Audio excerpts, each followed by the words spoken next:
set another record last night, but it's actually not that record that really blows me away about the greatest Swiss Army knife in the history of sports. That's coming up. Thanks, Tom. Time for our final topic of the day. LeVar Ball put on a suit and was an assistant coach for his son's Lithuanian team yesterday. LiAngelo and LaMelo combined for 80 points in the win. Shannon, what do you make of it? And took 80 shots in the process. And that's why this is nothing, Skip. This is like an all-star game. I don't even know who these guys. This is like RG3 putting a post in that at the assisted living facility with these guys. Have these guys ever played basketball before? I don't know. I mean, come on.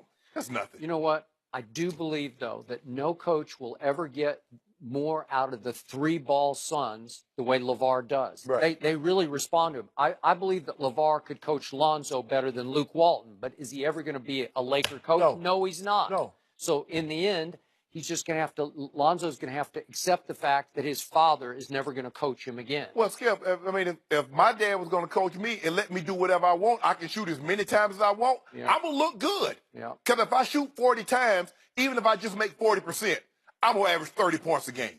So they need to stop with this.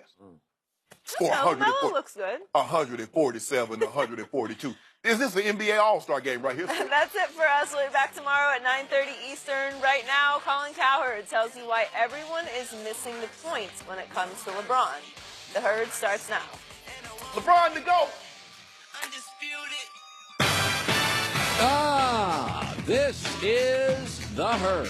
Wherever you may be and however you may be listening, live in Los Angeles, iHeartRadio, Fox Sports Radio, and FS1. Christine Leahy is joining me today. Very rambunctious day. Nick Wright stops by today in the first hour. Oh, I love having that kind of support on the show. After you had Doug Gottlieb and I set you straight on some things, you had to have, of course, Nick Wright come and back you up. Support me. So I'll start with this today. Imagine if you were an actor, and that's what you went to school for. Maybe you majored in drama at New York University, and then you took acting classes. And as an actor, you could sing a little. You know, you were in some play. You could sing a little. And yet you were winning Grammys every year. What? He's an actor. That's why I've always said Jamie Foxx is the most talented person in Hollywood. He's a comedian who can act and sing and dance. It's like his third pitch is better than most people's first pitch. Like, that's amazing, right? Like an actor who could sing, and a lot of actors can sing. They're not winning Grammys. Like, that's what LeBron James is. Today, everybody's going to want to talk about LeBron James. Last night became the youngest player ever with 30,000 career points. He's not really a scorer. That's not really his thing. Michael Jordan and Kobe are scorers. Wilt was a scorer. Points with LeBron are almost incidental. They come after a steal. He's leading a fast break. He's a freight train. You can't stop him. I've always said, LeBron's the greatest overall basketball player I've ever seen. He's the great Swiss Army knife. He can do anything. Think about this. The greatest point guard in league history is Magic Johnson, and it's not really close. Isaiah Thomas, John Stockton, it's not really close. Magic's the greatest point guard of all time. LeBron's going to beat him in assists. He's going to beat Magic in assists. Now, think about that. Magic is the greatest point guard ever, always had the ball in his hands. When he came into the league, he inherited the best scorer ever, Kareem Abdul-Jabbar. He had Keith Wilkes. Later, he had James Worthy. He had great shooters, came into the league, a Norm Nixon, a Byron Scott.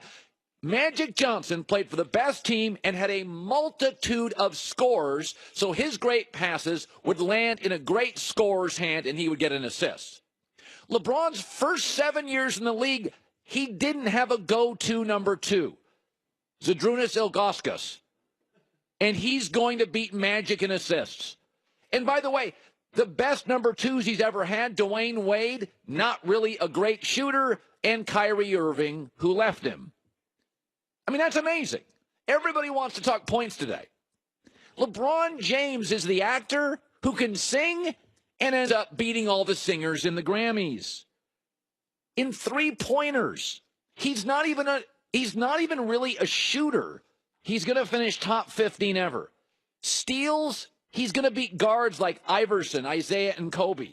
Durability, MJ missed a year. Kobe, Bird, Shaq, KD, Steph, hurt. He's never had a major injury. He takes nights off out of fatigue or just wants to, but he's played 86% of regular season games. He averages 39 minutes a night and 42 minutes in playoff games. 15 years, he's never had an injury. I mean, that's absurd. Here's the best way I can put it. You're seeing something you've never seen. Imagine if Tom Brady was as fast as Michael Vick and as big as Ben Roethlisberger.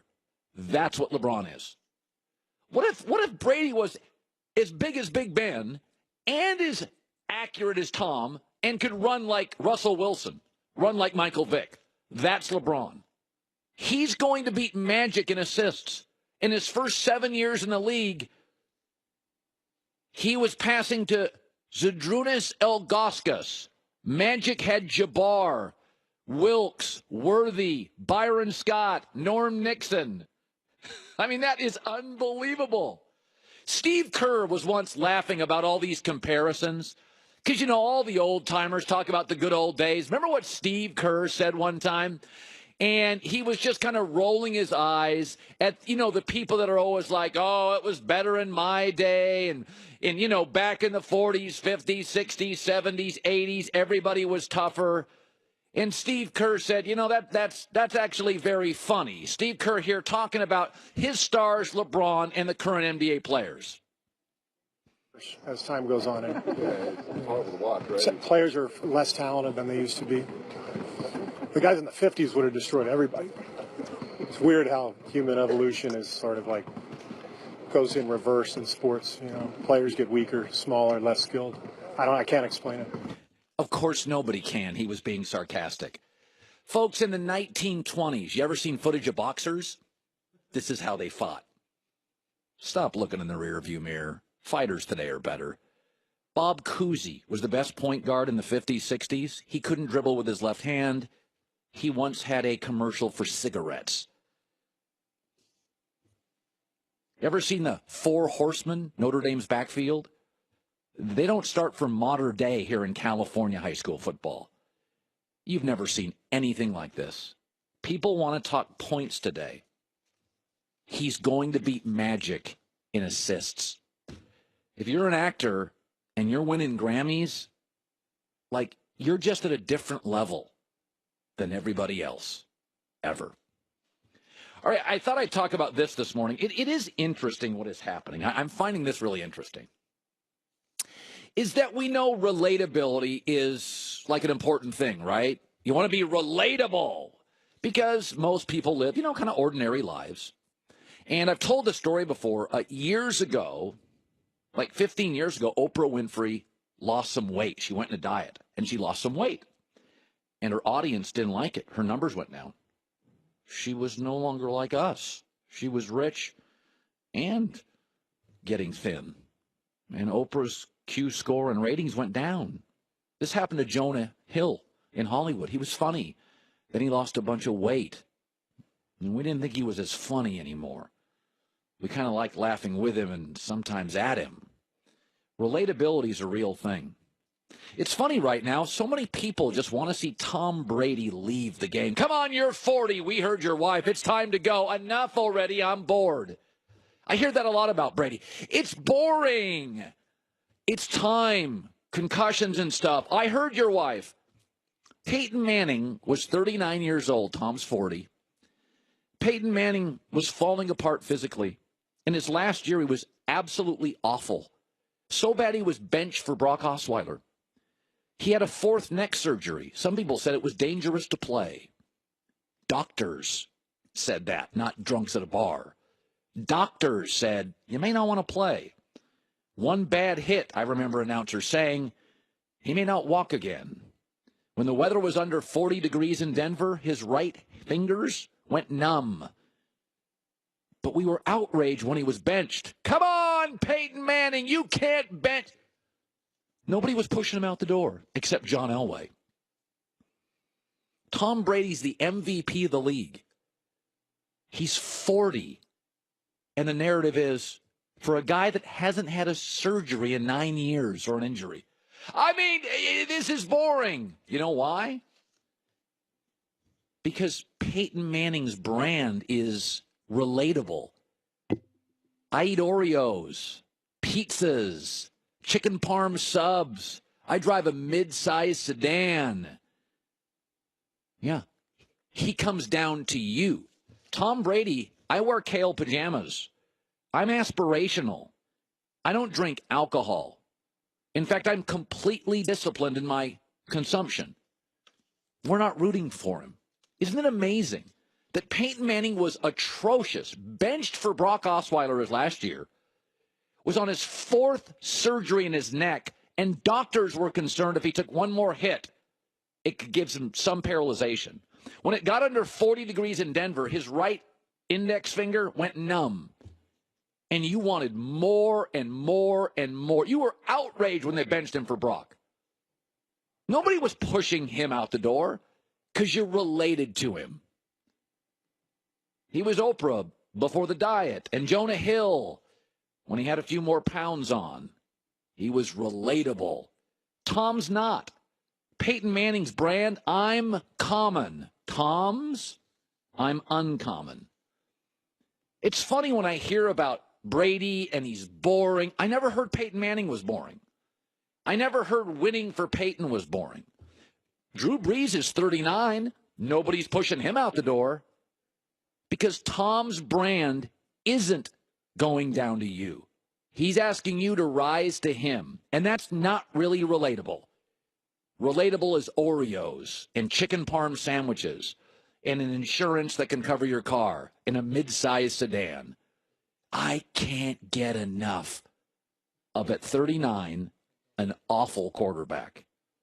But Brady at 40, MVP, literally won a game Sunday as Danny Amendola with no Gronk running game or Julian Edelman. Danny Amendola and Tom beat the best defense in the AFC. You can't wait for him to leave. It's funny how it works, isn't it? Branding, relatability. The TB12 method is kale pajamas. The PM18 method was subs and Oreos. You rooted till the end with one, despite 4 neck surgeries, and it was dangerous playing. There's no danger in Tom. I've watched every snap for a decade. He's never wobbled off the field. No injuries in 9 years. And if you listen to people, it's like you're bored, tired, seen enough. That's called envy. That's all it is. Good to have you in today. We're absolutely packed. Something happened over the last 2 weeks. And it's something I think was pretty predictable. We predicted it. So it had to be pretty predictable. You know, we're not soothsayers. We said this is going to happen. And suddenly now it is happening. And you're not going to like it. At least most of you are not. What are your goals for 2018? You've got them. I've got some. But you're going to achieve them only if you're well rested. That's where the Casper mattress comes in. Yep.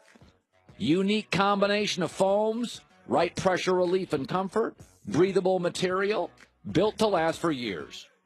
Right now, Casper not only ships it for free, and not only gives it to you for 100 nights to sleep on. If you don't like it, and you will, they'll come get it, ship it away to a charity, and give you your money back. Risk-free, why not try it? Does any other retailer offer you that opportunity? 100 nights in your home, free shipping and returns. Don't like it, they'll come get it. Go to Casper.com and use the code HERD.